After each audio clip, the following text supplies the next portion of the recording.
नमस्कार टीचर्स, कैसे हैं आप। मैं हूं Pritam Kumar, team creators mind Patna से। आपने एक वीडियो देखा होगा जिसमें how to use digital board के लिए मैंने एक पहला वीडियो बनाया था और कुछ पार्ट वहां पे बच गए थे। मैंने बताया था, आप लोगों से प्रॉमिस किया था कि इसका जो सीरीज़ है, जब तक आपको डिजिटल बोर्ड मैं सिखा ना दूं तब तक ये जो सीरीज़ है, ये सिलसिला ये चलता रहेगा। तो आज हम लोग चलते हैं। पिछले वीडियो में मैंने जो बात किया था, उस वीडियो को अगर आप लोग देखना चाहेंगे तो आपको डिस्क्रिप्शन में उस वीडियो का भी लिंक मिल जाएगा। और आज हम लोग उससे आगे बात करते हैं। हमने बात कर लिया है कि स्पेशली हमने नोट्स सॉफ्टवेयर के बारे में, जिसके ऊपर आप सबसे ज़्यादा लिखते हैं, उसके ऊपर हमने बात किया है कि उसके अंदर जो टूल्स हैं, जो हेल्पिंग टूल्स हैं, उसको आप कैसे यूज़ करते हैं। हमने ये भी बात किया था पिछले वीडियो में कि डिजिटल बोर्ड टीचर्स क्यों प्लान करते हैं और डिजिटल बोर्ड को लगभग प्लान करने से पहले छोटी छोटी क्या क्या बातें हैं जिन पर ध्यान देना चाहिए आपको। आज हम लोग नोट सॉफ्टवेयर के अलावा जानेंगे डिजिटल बोर्ड में कि पीडीएफ और पीपीटी को कैसे आप ओपन करते हैं, नोट्स के ऊपर कैसे इंपोर्ट करेंगे, प्लस इसके जो डिजिटल बोर्ड के टूल्स हैं, डिजिटल बोर्ड के जो रिसोर्स है, उसके बारे में हम लोग बात करेंगे। तो अभी सबसे पहले मैं ये जो डिजिटल बोर्ड का आप इंटरफेस देख रहे हैं, इसमें आपको दोनों साइड जो है एक एरो दोनों साइड से बना हुआ रहता है। किसी किसी डिजिटल बोर्ड में आपको नीचे की तरफ से भी एक एरो दिखेगा। जब आप इस एरो के ऊपर क्लिक करेंगे तो जितने भी इसके फीचर्स हैं ये आपको सामने आ जाएगा। यही सेम चीज़ आपको इस साइड भी मिलता है। दोनों साइड आप जब क्लिक करेंगे तो ये जो टूल्स है इसके, वो ऑटोमेटिकली आपके बाहर सामने आ जाएगा। तो यहाँ से हम लोग शुरू करते हैं कि इसमें जो मेनली चीज़ें हैं वो आप क्या क्या यूज़ करने में कैसे कैसे आपको प्रॉब्लम्स आती है और इसको किस टाइम में आपको यूज़ करना चाहिए। तो सबसे पहले हम लोग नोट्स पर बात करते हैं कि नोट्स में जो हमारा एक पार्ट छूट गया था कि हम पीडीएफ या पीपीटी को कैसे इंपोर्ट करके पढ़ाते हैं, जो कि काफ़ी अच्छा हेल्प करेगा आपको। जो यहाँ पर एक बेनिफिट्स ये होता है आपको कि नोट्स पर जब आप इंपोर्ट करते हैं अपने पीडीएफ को, तो उस केस में आपको जितने भी नोट्स के हेल्पिंग टूल्स हैं वो सारे हेल्पिंग टूल्स आपको हेल्प करते हैं आपके पीपीटी और पीडीएफ को पढ़ाने के क्रम में। तो आपको मेन्यू में जाना है। मेन्यू में जाकर इंपोर्ट वाले सेक्शन पर जाएंगे और यहाँ से आप पीडीएफ हो या पीपीटी हो, उसको इंपोर्ट करने के लिए अपने स्टोरेज के अंदर, या अगर आप चाहें तो पेन ड्राइव भी लगा सकते हैं। यहाँ पे आपको पेन ड्राइव भी दिखेगा। आपने जहाँ पर भी डॉक्यूमेंट्स को रखा है आप उसको नॉर्मली सिलेक्ट करेंगे, यहाँ से ओके करेंगे। ये जितने भी पेज होते हैं ये ऑटोमेटिकली आपके सारे पेज अलग अलग स्लाइड में ऑटोमेटिकली शिफ्ट हो जाएंगे। आप उसको बड़े आसानी से पढ़ा सकते हैं और 1 to 1 सारे पेज को आप इंस्टॉल कर सकते हैं, यानी कि आप एक पेज से दूसरे पेज पर आसानी से जा सकते हैं। और यहाँ पे नोट्स के ऊपर आप जब पीपीटी या पीडीएफ को लाकर पढ़ाते हैं, उसका बेनिफिट ये होता है कि आप जो नीचे टूल्स देख रहे हैं, ये सारे टूल्स आप यहाँ पे यूज़ में ला सकते हैं। आप इसके ऊपर कुछ भी लिखना चाहेंगे लिख सकते हैं। अगर आप इसके ऊपर शेप यूज़ करना चाह रहे हैं तो ये सारी चीज़ों को भी आप यहाँ पे बड़े ही आसानी से यूज़ कर सकते हैं। ये सबसे अच्छी बेनिफिट है कि जब आप अक्सर पीडीएफ को अपने नोट्स के ऊपर लाकर पढ़ाते हैं। तो ये हम लोग जान गए। अब इसके बाद हम लोग चलते हैं आगे कि जैसे आपने यहाँ पे जितने भी पेज को पढ़ाए हैं, उस पढ़ाए हुए पेज को कैसे आप बच्चों तक शेयर करेंगे, या उस पेज को फिर दोबारा कैसे आप शिफ्ट करेंगे, कैसे सेव करते हैं, पीडीएफ में कैसे कन्वर्ट करते हैं। ये भी एक बड़ी समस्याएं होती है। टीचर्स को इसके बारे में जानना चाहिए कि जब आप इसको शेयर करना चाहते हैं तो इसको शेयर करने के लिए नॉर्मली आपको जितने भी पेज आपने पढ़ाए हुए हैं, उस पेज को पढ़ाने के बाद नॉर्मली आप यहाँ शेयर वाले ऑप्शन पर क्लिक करेंगे। यहाँ पे आपसे पीएनजी और पीडीएफ फॉर्मेट पूछा जा रहा है। आप दोनों में से जिसको भी टच करेंगे, जैसे पीडीएफ में अगर भेजना है तो आपने जितने भी स्लाइड अभी यूज़ किए हैं वो सारे स्लाइड को आपका जो डिजिटल बोर्ड है ये एक स्कैनर में, यानी कि एक क्यूआर कोड में कन्वर्ट कर रहा है। और क्यूआर कोड प्रिपेयर करने के बाद आप उस क्यूआर कोड को जो स्कैन करते हैं उसके लिए आपके फ़ोन में कोई भी एप्लीकेशन रखने की ज़रूरत नहीं है। नॉर्मली आज के टाइम में बहुत सारे स्मार्टफोन जो है, आप उस स्मार्टफोन के थ्रू भी जो कैमरा होता है, बेसिक सा कैमरा, आप उस कैमरे से भी स्कैन कर सकते हैं, या फिर आपके फ़ोन में गूगल तो होगा ही, आप गूगल लेंस का भी इस्तेमाल कर सकते हैं। जैसे ये क्यूआर कोड प्रिपेयर करके देता है, आप नॉर्मली अपना फ़ोन निकालेंगे, फ़ोन में गूगल पर जाएंगे, गूगल लेंस ओपन करेंगे। आप गूगल लेंस को ओपन करने के बाद जैसे ही आप इसको स्कैन करेंगे, एक लिंक जो है वो आपके सामने दिखेगा। आपको नॉर्मली उस लिंक के ऊपर क्लिक कर देना है। लिंक के ऊपर क्लिक करते ही वो जो सारे पेज हैं वो आपको एक पीडीएफ के रूप में आपके पास आ जाएगा। आप उसको यहाँ से डाउनलोड भी कर सकते हैं, शेयर करना चाहे डाउनलोड करने के बाद तो आप शेयर भी कर सकते हैं। आप देख रहे होंगे कि ये जो हमारे फ़ोन में ये एक प्रोसेस होता हुआ आपको दिख रहा होगा। जैसे ये प्रोसेस कंप्लीट हो जाएगा विदिन अ मिनट, लगभग ज़्यादा टाइम नहीं लगता है इसमें। इंटरनेट की स्पीड के ऊपर डिपेंड करता है कि इंटरनेट की स्पीड कितनी है। ये PDF आएगा और PDF आप यहाँ से डाउनलोड कर सकते हैं और आप उसको बच्चों तक शेयर भी कर सकते हैं। तो चलिए, ये तब तक डाउनलोड हो रहा है, तब तक ये प्रोसेस हो रहा है, तब तक इस प्रोसेस को आगे बढ़ाते हैं हम। अगर आप इसी PDF को, इसी जितने भी आपके स्लाइड हैं, आप इस स्लाइड को अगर आप चाहते हैं कि एक PDF के रूप में अपने पेन ड्राइव में, अपने गूगल ड्राइव पर, या फिर आप अपने जो इंटरनल स्टोरेज है 180 GB का, 128 GB का, आप वहाँ भी इसको सेव कर सकते हैं। उसके लिए आपको नॉर्मली यहाँ से मेन्यू में जाना है, एक्सपोर्ट करना है, PDF में करना है। आप इसको PDF में जाएंगे और PDF में जाने के बाद आप जिस भी फोल्डर में इसको रखना चाहते हैं, नॉर्मली आप उस फोल्डर को सिलेक्ट करेंगे, ओपन करेंगे, इसके बाद नीचे से ओके करेंगे। आप इस फोल्डर का कुछ भी नाम रखेंगे और ओके कर देंगे, तो ये आपका जो जितने भी स्लाइड आपने आज पढ़ाए वो स्लाइड एक PDF के रूप में आपके पास शिफ्ट हो जाएगा, आपके पास सेव हो जाएगा। तो इस तरीके से आपके पास देख पा रहे होंगे कि आप यहाँ जो है PDF आपका, जितने भी पेज का आपने स्लाइड बनाया वो PDF यहाँ पे आ जाएगा और आप उसको नॉर्मली यहाँ से शेयर या डाउनलोड डायरेक्टली कर सकते हैं। इसके अलावा बात करते हैं हम लोग कि आपने इंपोर्ट भी कर लिया। अब हम लोग बात करते हैं कि अगर गूगल पे कुछ सर्च करना हो, आपको गूगल डायरेक्टली अगर आपको जाना हो, क्योंकि ये जो डिजिटल बोर्ड आप देख रहे हैं, डिजिटल बोर्ड बेसिकली आप इसको सिंपल एक आसान शब्दों में अगर बोला जाए तो ये आपका एक मोबाइल फ़ोन है। और एक वर्ड आपने सुना होगा OPS के ऊपर भी स्पेशली एक वीडियो बनाएंगे हम, और उसमें OPS के बारे में बताएंगे कि OPS क्यों ज़रूरी है, क्यों ज़रूरी नहीं है, OPS बेसिकली करता क्या है, फीचर्स को क्यों लगाना चाहिए, या फिर आप उसमें इन्वेस्ट करें या ना करें।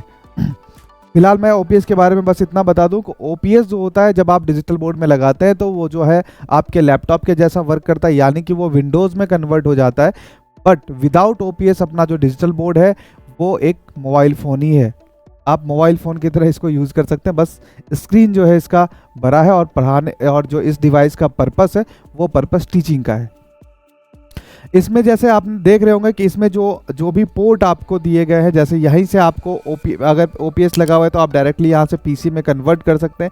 ये सारे पोर्ट आपको दिए हुए हैं, आप इस पोर्ट के थ्रू आप किसी भी डिवाइस को यहाँ से कनेक्ट कर सकते हैं, लैपटॉप हो, मोबाइल फ़ोन हो, या फिर जैसे एप्पल TV आता है, आप इस तरीके के डिवाइस को इस पोर्ट के थ्रू आप यहाँ से डायरेक्टली डिजिटल बोर्ड के साथ कनेक्ट कर सकते हैं।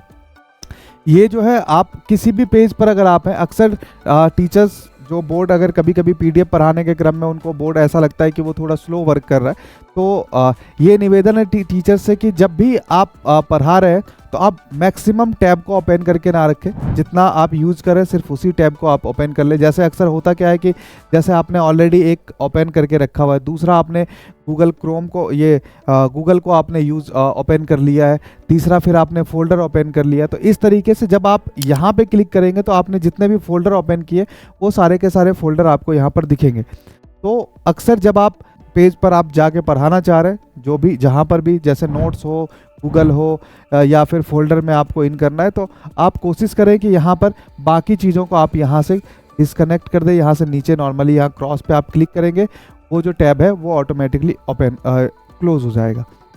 तो यहाँ से बोर्ड में जो आपका स्लो चलता है, वो स्लो चलने की जो प्रॉब्लम है वो प्रॉब्लम आपको फेस नहीं करना पड़ेगा। तो फिलहाल इसके बाद जैसे आप किसी भी अगर पेज पर है और नॉर्मली आपको बैक जाना हो, बैक पेज पर जाना हो, तो अक्सर वहाँ पर टीचर फंस जाते हैं कि अब यहाँ तो बैक करने के लिए कुछ भी चीज़ें नहीं है। तो आप यहाँ जो सबसे ऊपर देख रहे हैं, ये बैक करने के लिए कि आप यहाँ से पेज को बैक कर सकते हैं, जिस पेज पर भी है आप उससे बैक पेज को यहाँ से ला सकते हैं। आप यहाँ से नॉर्मली बार बार बैक कर सकते हैं। ये होम है, अगर आप किसी भी टैब पर है और डायरेक्टली होम पेज पर जाना है, आप डायरेक्टली इसको क्लिक करके होम पेज पर आ सकते हैं। इसके साथ साथ नोट्स, अभी हमने बात किया था नोट्स के बारे में, हम लोग पूरी वीडियो भी लगभग कंप्लीट बना चुके हैं, ठीक है। ये फोल्डर होता है जिसके अंदर आप यहाँ से आपको क्लाउड स्टोरेज है, आप यहाँ पे लॉगिन करके रख सकते हैं। जितने भी ईमेल आईडी से आपको है, अलग अलग सब्जेक्ट के लिए आप अलग अलग ईमेल आईडी से बना करके आप अपने डाटा को, आप अपने PDF को, आप अपने PPT को यहाँ पर डायरेक्टली क्लाउड स्टोरेज में भी रख सकते हैं। पेन ड्राइव भी आप यहाँ पे लगाएंगे तो पेन ड्राइव भी आपको यहाँ पर शो करेगा। फिर मैं यहाँ से नॉर्मली बैक चला जाता हूँ। इसके बाद यहाँ आप कई सारे एप्लीकेशन देखते होंगे, जो हमने स्टार्टिंग में, वीडियो के स्टार्टिंग में ही हमने बात किया था सर प्ले स्टोर की।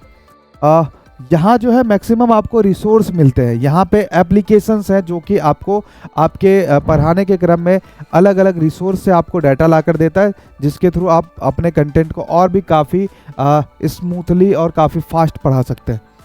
इसके अंदर एक सबसे इम्पोर्टेंट चीज़ है, जैसे कि हमने जिसका बात किया था प्ले स्टोर का, आज के टाइम का एक बहुत ही अच्छा सा रिसोर्स कह सकते हैं कि अगर आपसे ही बात की जाए कि अगर आपके फ़ोन से सिर्फ प्ले स्टोर को गायब कर दिया जाए तो आप समझ सकते हैं कि आप कितना बड़ा लॉस में जाएंगे। क्योंकि आज अगर हम किसी से चैट कर रहे होते हैं, किसी को व्हाट्सएप करना हो, हॉटस्टार पर मूवी देखना हो, फ़ोन पे से किसी को पेमेंट भेजना हो, इस तरीके के जितने भी सारे एप्लीकेशन हम लोग यूज़ करते हैं, आज सिर्फ और सिर्फ वो प्ले स्टोर के थ्रू ही वो अपने आपके फ़ोन में आया है। तो आज के टाइम का एक बहुत ही बड़ा रिसोर्स कह सकते हैं, खास करके एंड्रॉयड जब हम कोई भी प्रोडक्ट यूज़ करते हैं तो वहाँ पे प्ले स्टोर, आप इस तरीके से डिजिटल बोर्ड के अंदर भी प्ले स्टोर यूज़ कर सकते हैं। आप अपने टॉपिक को डिस्कस करने के लिए अलग अलग तरीके का जो एप्लीकेशन होता है, खासकर जो 3D एप्लीकेशन होते हैं, उस तरीके का आप यहाँ से नॉर्मली सर्च करेंगे। कोई भी एप्लीकेशन अगर 3D, मैं बात करूँ 3D सोलर सिस्टम, आप तो 3D सोलर सिस्टम के बारे में बच्चों को पढ़ाना चाह रहे हैं तो आप यहाँ से किसी भी एप्लीकेशन को, जो भी आपको लगता है यूज़फुल हो, जो भी आपको कंफर्ट जिस एप्लीकेशन के साथ आप हैं, उस एप्लीकेशन को आप नॉर्मली यहाँ से डाउनलोड करेंगे, इंस्टॉल करेंगे और फिर आप उस एप्लीकेशन को अपने पढ़ाने के क्रम में यूज़ में ला सकते हैं।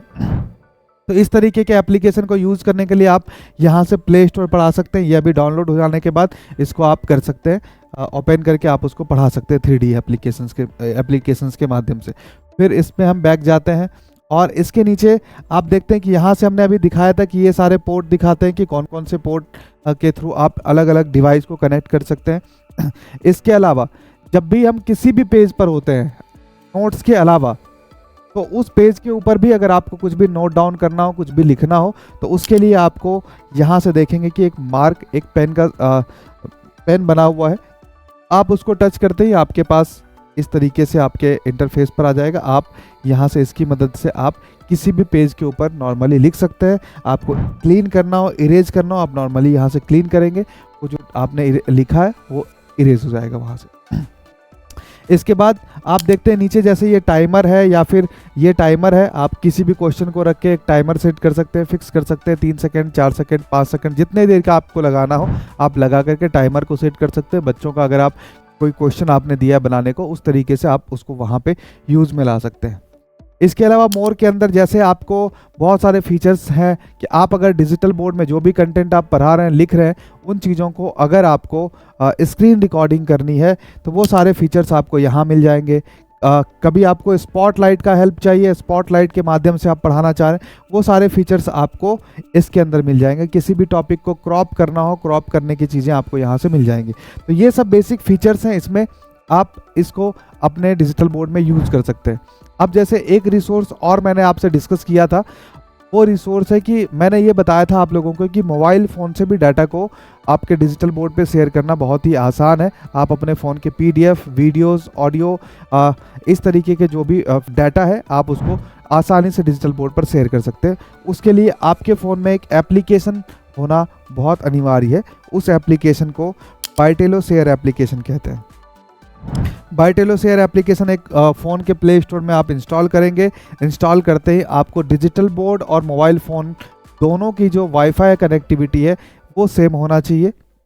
और जब आप यहाँ से ये जो हमने अभी क्लिक किया था, ये आपको बायटेलो शेयर एप्लीकेशन जो आपके डिजिटल बोर्ड में इनबिल्ड होता है, आप उस एप्लीकेशन में नॉर्मली आप देखेंगे कि वहाँ पे 6 डिजिट का नंबर आ रहा है। आप उस नंबर को नॉर्मली यहाँ पे एंटर करेंगे 361। इसको करते ही आपका जो फ़ोन है वो कनेक्ट हो गया। और सबसे अच्छी बात ये है, एज ए टीचर आप इस बात को जानकर काफ़ी खुश होंगे कि आपके फ़ोन का जो पर्सनल डाटा है वो आप डिजिटल बोर्ड पर शो नहीं करेगा। आप सिर्फ वही डाटा बच्चों को सिर्फ और सिर्फ वही डाटा दिखेगा जो आप दिखाना चाहते हैं।